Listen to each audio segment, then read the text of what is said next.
आज 15 ऑगस्ट रोजी जिल्हा परिषद शाळेचे 30,000 विद्यार्थी आतापर्यंत गणवेशापासून वंचित आहे। स्वातंत्र्य दिनाच्या निमित्त सुद्धा विद्यार्थ्यांना जुन्याच गणवेशात झेंडावंदन करण्याची नामुष्की देशासमोर ओढवली आहे, तर दुसरीकडे शासनाची उदासीनता धोरणाचा फटका जिल्हा परिषद शाळांमधील विद्यार्थ्यांना बसत आहे। गणेश भक्तांसाठी आनंदाची बातमी, गावी जाणाऱ्या भक्तांना यंदा सुद्धा टोल माफी, मुख्यमंत्र्यांचा मोठा निर्णय। विधानसभेसाठी मनोज जरांगे यांचे मोर्चे बांधणी बीजेपीला धक्का देणार। गावागावात तालुक्यातील मराठी लोक किती यांचा सर्वे लवकरात लवकर करणार आणि पुढील विधानसभेची दिशा ठरवणार। भाजप नेते नितेश राणे यांच्या वक्तव्यावरून गदारोळ। नितेश राणेंचा पोलिसांना पुन्हा इशारा, काही पोलीस अधिकारी व लव जिहाद व लँड जिहादवाल्यांचा मदत करतात। विरोधकांची राज्य सरकारवर जोरदार टीका। आरक्षणाची पुढील सुनावणी 26 ऑगस्टला मुंबईत कोर्टात होणार आहे। राज्यामध्ये एकीकडे विधानसभा निवडणुकीच्या पार्श्वभूमीवर राजकीय वातावरण तापत आहे। राज्यातील 27 लाख बहिणींचे आधार लिंक नाही, पहिल्या हप्त्यापासून वंचित राहण्याची शक्यता।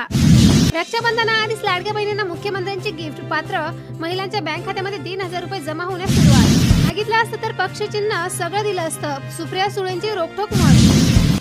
महाभ्रष्ट युती सरकारने संपूर्ण महाराष्ट्र विकायला काढलाय, नाना पटोले यांची बोचरी टीका। नागपूर जिल्ह्यातील लाभार्थीच नसताना बँकेत कसे जमा झाले पैसे, 46 लाखांचे अनुदान।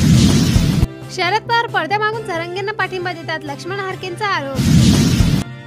विदर्भ व मराठवाड्यामध्ये दुग्ध विकास प्रकल्प 149 कोटींच्या निधीला मान्यता, मंत्रिमंडळाचा निर्णय। भरपाई द्या अन्यथा लाडकी बहीण योजना बंदच करू, सर्वोच्च न्यायालयाची राज्य सरकारला ताकीद। भाजपा घर पक्ष फोडण्यात वाचतात, अजित पवार मजबुरीने गेले असावेत, विजय वडेट्टीवारांचा खोचक टीका। तुम्हाला कधीतरी बहिणीचं प्रेम समजलं की नाही, देवेंद्र फडणवीसांचा उद्धव ठाकरेंवर हल्लाबोल। पुन्हा लाडकी बहीण योजनेचे पैसे काढण्यावर बोलू नका, शिंदे गटाची रवी राणा यांना समज। आर्थिक वर्ष सुरू होऊन सुद्धा 4 महिने उलटून गेले, लाभार्थ्यांच्या मोदी आवास योजनेच्या उद्दिष्टांची प्रतीक्षात। नगराध्यक्षांचा कालावधी 2.5 वर्षावरून 5 वर्षावर, शिंदेच्या कॅबिनेटने घेतले 8 महत्त्वाचे निर्णय। शेतकऱ्यांजवळील माल संपला आणि हरभरा 7,250 रुपयांवर विकला जात आहे।